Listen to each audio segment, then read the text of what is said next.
Salve Roma! Sim, minha galera, eu sei que eu faltei com vocês. Tentei gravar 2 lives, marquei 2 datas diferentes para tentar gravar uma live com meu amigo que ele é ex-macumbeiro, ex-quimbandeiro, não sei se pode chamar assim, mas ele fazia parte da quimbanda, né? A antiga macumba, que hoje chama de quimbanda. E não deu certo, porque ele ficou ocupado, deu uns problemas lá nas 2 vezes que a gente marcou a live e não deu certo, né? A live seria sobre as pseudo-religiões afro-brasileiras que tem no Brasil e o relacionamento que a gente poderia fazer com a parapsicologia, os fenômenos que tem lá, que a parapsicologia explica, né? Vamos tentar uma outra hora, um outro dia, com mais calma, com mais tempo, enfim. E por que eu demorei muito para voltar a gravar os podcasts para vocês? Porque eu sou de Belém do Pará. Dia 24 eu me mudei para outro estado, entendeu? Então, agora que eu consegui um local fixo para ficar, né? Em breve, se Deus quiser, eu vou conseguir um emprego, né? Então eu ainda estou me ajeitando em outro estado. Então, sem mais delongas, já expliquei tudo que tinha que explicar para vocês. Se inscreva no canal, deixa o like, porque hoje o tema, como vocês já estão lendo aí no título, é sobre quem está com a razão: os católicos, os judeus ou os falsos judeus? Aqueles protestantes que se dizem cristãos, mas querem ser judeus, né? Digamos que seja uma indireta para a seita adventista do 7º dia, talvez. A verdade tem que ser dita, doa quem doer. Mas o fato existem algumas seitas cristãs que acreditam que o dia do Senhor, o dia de guarda, ainda é o sábado. Só que o que diz no livro de Apocalipse sobre esses falsos cristãos que querem ser judeus, sendo que não são? Então, assim, a palavra de Deus diz, e só para lembrar, né, isso aqui eu já falei no meu primeiro vídeo do canal, quem ainda não assistiu, assista, que é a verdadeira história sobre a Bíblia. A palavra de Deus não é um livro, como muitos cristãos interpretam errado dessa maneira.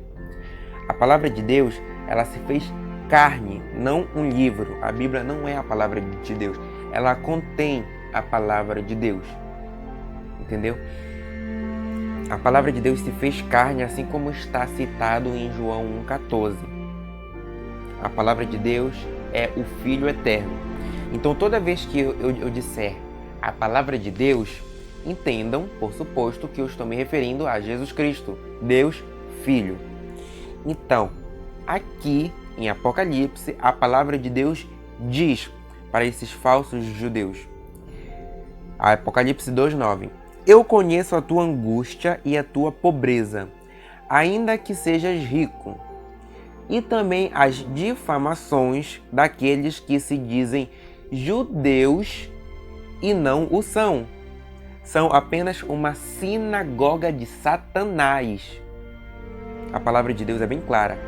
Vocês, falsos judeus, que se dizem judeus e não são, são uma sinagoga de Satanás. E aqui eu falo como o próprio Cristo falou: afasta-te de mim, Satanás, porque tu pensa como os homens e não como as coisas do alto. Aí eles tentam, entre aspas, argumentar, porque eles não têm argumento nenhum. Não, porque pela lei a gente tem que cumprir o sábado, porque na lei do Antigo Testamento diz que a guarda é do sábado, o dia do Senhor é no sábado. Mas o que São Paulo diz na sua carta à Igreja de Roma? Romanos 10,4. Porque Cristo é o fim da lei, para justificar todo aquele que crê. Então, se você crê, a lei acabou em Jesus Cristo. Em Cristo se refez todas as coisas. Cristo é o fim da lei. Palavra da Bíblia.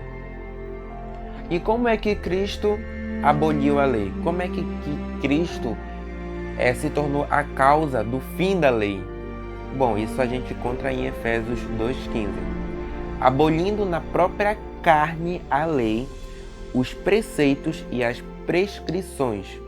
Desse modo, ele queria fazer em si mesmo dos dois povos uma única humanidade nova pelo restabelecimento da paz. Ou seja, em Jesus Cristo acabou a lei, porque no Antigo Testamento só tinha aliança com Deus quem tinha sangue judeu, né? Ou seja, tinha que ser parente, tinha que ser do mesmo parentesco, etc. Só era considerado povo judeu quem tinha, ou só era considerado povo de Deus quem tinha sangue judeu, né? E com Cristo não.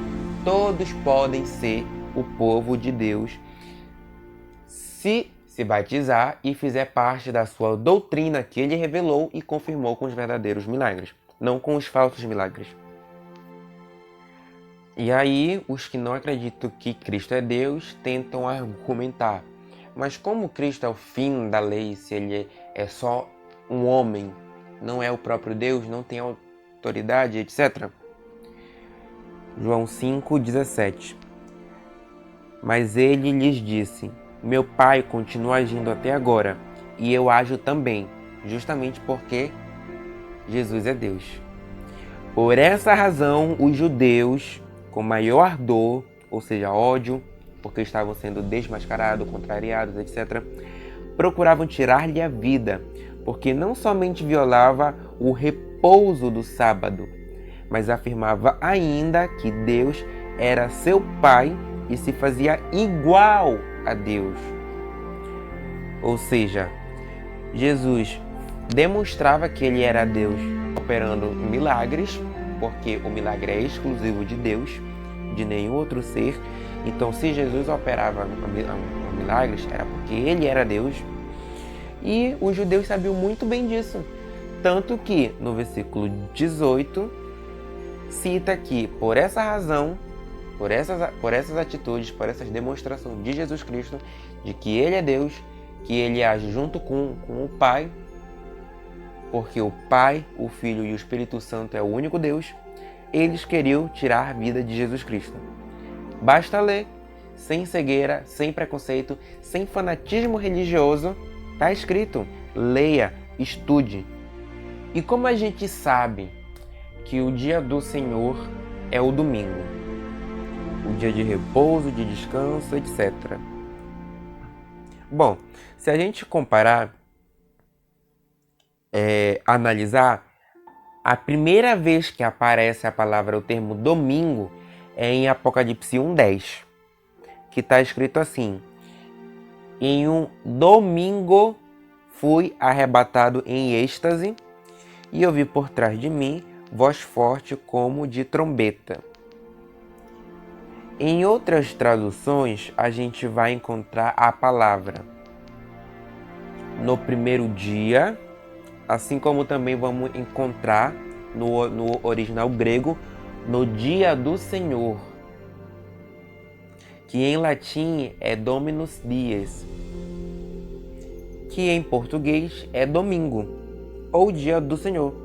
Por isso que, por exemplo, na Bíblia Ave Maria vai estar escrito em um domingo, mas em outras traduções, se traduzirem o termo certo de Dominus, vai estar escrito o dia do Senhor.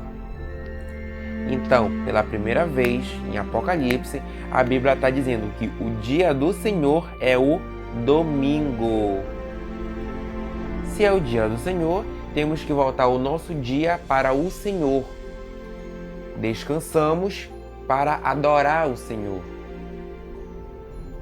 Por isso que para os católicos da doutrina que foi revelada desde os apóstolos, faltar a missa de domingo é um pecado grave. Portanto, se você é católico, já pode se confessar e comungar e está faltando missa de domingo, se confesse para poder receber o corpo de Cristo. Ou se você não sabia disso também e está comungando sem saber, faltou um domingo, aí no próximo vai e comunga, também está errado. A Bíblia diz que quem comunga de mau jeito está comungando da sua própria condenação. Então não perca tempo, se confesse para poder Deus perdoar você dos seus pecados, para poder você comungar. Então, para você que é católico, né, esse canal é para os católicos, ou quem não tem preconceito e quer conhecer a verdade, para um católico é impossível faltar missa dia de domingo. As missas dominicais começam no sábado à noite até domingo à noite. Então temos sábado à noite, domingo de manhã, domingo de tarde e domingo à noite para ir na missa. Se faltar, é pecado grave, vai se confessar. Mas infelizmente ainda há aqueles que vão querer se apegar nas leis e nas traduções e nas tradições humanas dos judeus. Só que o que está escrito em Gálatas 3,10? Todos os que se apoiam nas práticas legais estão sob um regime de maldição, pois está escrito: maldito aquele que não cumpre todas as prescrições do livro da lei. Isso está em Deuteronômio 27:26. Ou seja, ou tu cumpre todas, ou tu não cumpre nenhuma. Porque cumprir um pouquinho dali, um pouquinho daqui e não cumprir todas, maldito aquele que não cumpre todas as prescrições do livro da lei. E você acha que para guardar o sábado é simplesmente você não fazer nada no sábado? Você está muito enganado. Porque todas as leis, todas as prescrições que estão na lei do Antigo Testamento, não é apenas não fazer nada no sábado. Você tem que fazer alguns sacrifícios, como está prescrito na lei. Por que a igreja celebra missa no domingo? Bom, já vimos biblicamente que o domingo é o dia do Senhor, então temos que dedicar esse dia ao Senhor, ao Dominus, em grego Kyrios e em hebraico Adonai. Mas será que desde o começo da igreja, desde a sua fundação em Mateus 16:18 por Jesus Cristo sobre Pedro, o primeiro Papa, será que a igreja celebrava a missa no primeiro dia? Bom, vamos ver o que está escrito em Atos 20, versículo 7. No primeiro dia da semana, qual era o primeiro dia? O domingo. Estando nós reunidos para partir o pão, ou seja, a Eucaristia, Paulo, que havia de viajar no dia seguinte, conversava com os discípulos e prolongou a palestra até meia-noite.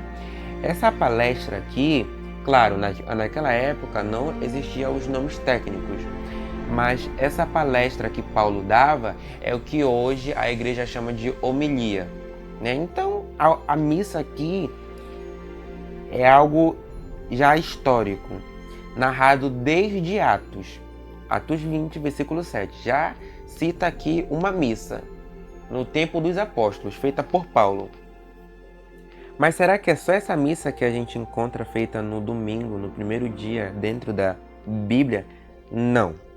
O culto católico a gente encontra várias outras vezes. Por exemplo, em 1 Coríntios 16, do 1 ao 4, que diz: quanto à coleta, aqui se refere às ofertas e o dízimo. Quanto à coleta e benefício dos santos, olha, a Bíblia dizendo que existem os santos. Segue também vós as diretrizes que eu tracei às igrejas de Galácia. No primeiro dia da semana, qual é o primeiro dia? Será que vocês já aprenderam? No primeiro dia da semana, cada um de vós ponha de parte o que tiver podido poupar, para que não esperem a minha chegada para fazer as coletas. Quando chegar, enviarei com uma carta os que tiverdes escolhido para levar a Jerusalém a vossa oferta. Se valer a pena, que eu também vá, irão comigo. Aqui também a gente vê uma outra coisa interessante que não é para o tema de hoje, né? Mas é o seguinte: Os protestantes falam que só a Bíblia é uma regra de fé. Será que essa outra carta aqui que Paulo cita, será que ela também não serviu como regra de fé? Será que o que está escrito nessa outra carta, se os protestantes lerem, vão dizer que é uma carta que contradiz a Bíblia? Enfim, é só uma reflexão aqui, porque é outro ponto interessante. A fé católica é linda, porque ela está toda na Bíblia. Continuando. Bom, vamos agora citar uma missa feita pelo próprio Jesus Cristo, né? Até porque foi Jesus Cristo que instituiu a Eucaristia. Né? Vamos ver em uma das aparições milagrosas de Jesus Cristo com o seu corpo físico e glorioso aos discípulos. Está em João 20, do 19 ao 23, o que está escrito? Na tarde do mesmo dia, que era o primeiro da semana, ou seja, domingo, os discípulos tinham fechado as portas do lugar onde se achavam, por medo dos judeus. Jesus veio e pôs-se no meio deles. Disse-lhes ele: a paz esteja convosco. Dito isso, mostrou-lhes as mãos e o lado, ou seja, as chagas, né? Os discípulos alegraram-se ao ver o Senhor. Disse-lhes outra vez: a paz esteja convosco. Como o Pai me enviou, assim também eu vos envio a vós. Que é isso que significa a palavra apóstolo, aquele que é enviado. Depois dessas palavras, soprou sobre eles, dizendo-lhes: recebei o Espírito Santo. Aqueles a quem perdoardes os pecados, lhes serão perdoados. Aqueles a quem os retiverdes, lhes serão retidos. Ou seja, Jesus Cristo, com o seu poder de Deus, está concebendo o poder aos apóstolos de perdoarem os pecados em nome de Deus, né, da Santíssima Trindade, que é Pai, Filho e Espírito Santo, para perdoar. Se os apóstolos ou os sucessores dos apóstolos não quiserem perdoar uma pessoa, um fiel, o pecado dessa pessoa não vai ser perdoado. Palavra de Jesus. Aqueles a quem os retiverdes, ou seja, aqueles que vocês não quiserem perdoar, não serão perdoados. Quer discutir com Jesus Cristo? Os bispos são sucessores dos apóstolos. O Papa é sucessor de São Pedro. E os padres fazem parte da hierarquia da Igreja, a hierarquia sacerdotal. Logo, os padres também têm o mesmo poder dos bispos, porque os padres e os bispos são também sucessores dos apóstolos. E é evidente que esse poder que Jesus Cristo deu aos apóstolos não acabaria com a morte deles. É muita imbecilidade acreditar numa idiotice dessa. E claro que a gente não poderia esquecer do principal. Jesus Cristo, sendo verdadeiramente homem, verdadeiramente Deus, com o seu poder de divindade, ressuscitou a si mesmo no domingo, no dia do Senhor, no primeiro dia, assim como está escrito em Marcos 16, 9. Tendo Jesus ressuscitado de manhã, no primeiro dia da semana, apareceu primeiramente a Maria Madalena, de quem tinha expulsado 7 daimones. Logo em seguida eu vou, não hoje, mas bem mais para frente, em breve, quando eu começar a ensinar parapsicologia, eu vou ensinar para vocês o que significa os demônios na Bíblia. E entender por que eu chamo daimon. Quem conhece o Padre Quevedo sabe o que a gente quer dizer com daimon, que é o termo grego original, que logo depois se corrigiu para demônio. Enfim, isso é outro assunto. Com a ressurreição de Jesus Cristo no domingo, toda a história foi renovada, toda a humanidade foi renovada. Em Jesus Cristo, todas as coisas se fizeram novas. Vocês sabiam que a vinda do Espírito Santo em Pentecostes sobre os apóstolos, com aquele milagraço de falar em línguas, que não é o caso que ocorre na RCC e nas seitas protestantes, vocês sabiam que esse dia também foi no domingo? Porque a maioria dos apóstolos eram judeus. Jesus Cristo era judeu. Então, eles também festejaram o dia de Pentecostes. E porque a gente sabe que a vinda do Espírito Santo em Pentecostes também foi no domingo. Porque era sempre no domingo o Pentecoste. Basta a gente voltar lá em Levíticos 23, 15. A partir do dia seguinte ao sábado, desde o dia em que tiverdes trazido o feixe para ser agitado, contareis 7 semanas completas. Esse é o Pentecoste dos judeus, que foi feito em Atos 2. Mas se você ainda acha no seu achismo, sem fundamento cristão, sem base bíblica, acho que eles dizem que tem apenas um erro de interpretação e falta de estudo, sem base na igreja, sem base nos apóstolos, sem fundamento nenhum, porque nunca tem. É apenas erro de interpretação de versículos isolados. Mas enfim, se você ainda acha com o seu achismo que é a lei que justifica, entenda aqui, na Bíblia, quando fala dos justos, de justificação, é sinônimo de santidade. Então, se você acha que é a lei que justifica, que santifica, leia Gálatas 2, 21.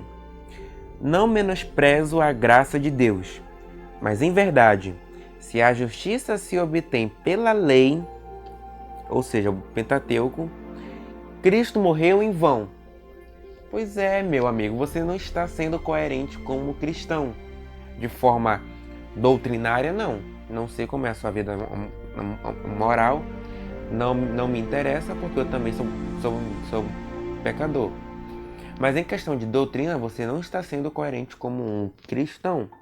Porque se você cumpre as leis do Antigo Testamento, achando que é por ela que você se salva, por ela que você se santifica, se justifica, Cristo morreu em vão. E não é essa a doutrina da igreja, nem a doutrina de nenhum cristão coerente com a Bíblia, com a revelação divina. Vamos rever os nossos conceitos. E aí, será que a morte de Cristo foi em vão? Não, porque em Gálatas 3:13 diz: Cristo remiu-nos da maldição da lei, fazendo-se por nós maldição, pois está escrito: maldito todo aquele que é suspenso no madeiro, ou seja, na cruz. Né? Essa é uma citação de Deuteronômio 21, 23. Ou seja, pela Bíblia, Cristo morreu para nos livrar dessa lei maldita. Ou seja, Cristo morreu na cruz para nos livrarmos dessa lei que nenhum judeu dava conta. Os que fingiam dar eram os hipócritas, que Jesus bateu de frente, assim como o Padre Quevedo batia de frente com todos os charlatães e falsos líderes religiosos. Ainda continuar se dizendo cristão e seguir a lei é anular o que Cristo fez por nós. E aí, mais uma vez, esse cristão não está sendo coerente como cristão em questão de doutrina. Vamos ler então agora o livro do profeta Oséias. Oséias, que significa salvo, ou Javé salva. No livro do profeta, a palavra de Deus diz que ele porá fim nos sábados dos judeus. Porque é isso que está escrito em Oséias 2:13. Porém fim a todos os seus divertimentos, suas festividades, suas luas novas, seus sábados e a todas as suas festas. E aí, quer discutir com Deus? Só para concluir, a inventora da guarda dos sábados entre os cristãos foi a Ellen White, a qual fundou a seita adventista do sétimo dia. Antes dela, todos os cristãos pelo menos a maioria, sabia que o dia de se guardar para se entregar por completo a Deus na igreja, no culto cristão de 2000 anos, foi sempre no domingo. Se não fosse ela, até hoje ia ser sempre no domingo, né? Mas como sempre o movimento protestante dividindo opiniões com interpretações pessoais na Bíblia, ela leu a Bíblia, interpretou de mau jeito, achando que o dia de guarda e o dia do Senhor ainda é no sábado, ignorando todo o cristianismo que Jesus havia revelado e assinado com um verdadeiro milagre. E aí fica também a resposta científica de Deus, né? Se ela, com a sua pseudo-igreja adventista, estivesse certa, Deus havia revelado qualquer milagre em ambiente adventista. Não aconteceu na história nenhum milagre em ambiente adventista e nenhum ambiente protestante. O milagre é exclusivo de Deus, somente em ambiente divino. E para finalizar, será que a igreja primitiva, né, se era católica ou não? Acredito que eu já respondi isso aqui no canal e talvez em breve eu responda novamente, mas sim, era católica. A igreja primitiva era católica, temos evidência bíblica e evidência histórica. Vocês escolhem. E outra coisa, mas será que a igreja primitiva guardava o sábado ou o domingo para adorar o Senhor e cultuar a Deus, ao Deus Javé? Bom, para isso nós temos que encontrar as evidências históricas. A bíblica nós já encontramos, já dei todas as evidências para vocês conferirem, e agora vamos a duas evidências históricas que creio que seja o suficiente. Por exemplo, a carta de São Justino, o santo que morreu em 165 depois de Cristo, no século II da igreja, na era da igreja primitiva. Ele diz: reunimos-nos todos no dia do sol. O dia do sol quer dizer o domingo, que naquela época os romanos cultuavam o deus sol no domingo. E ele continua: porque é o primeiro dia após o sábado dos judeus. Ou seja, o sábado não é dos cristãos, é dos judeus. Mas também o primeiro dia em que Deus, extraindo a matéria das trevas, criou o mundo. E neste mesmo dia, Jesus Cristo, nosso Salvador, ressuscitou dentre os mortos. Isto está em Apologia 1,67.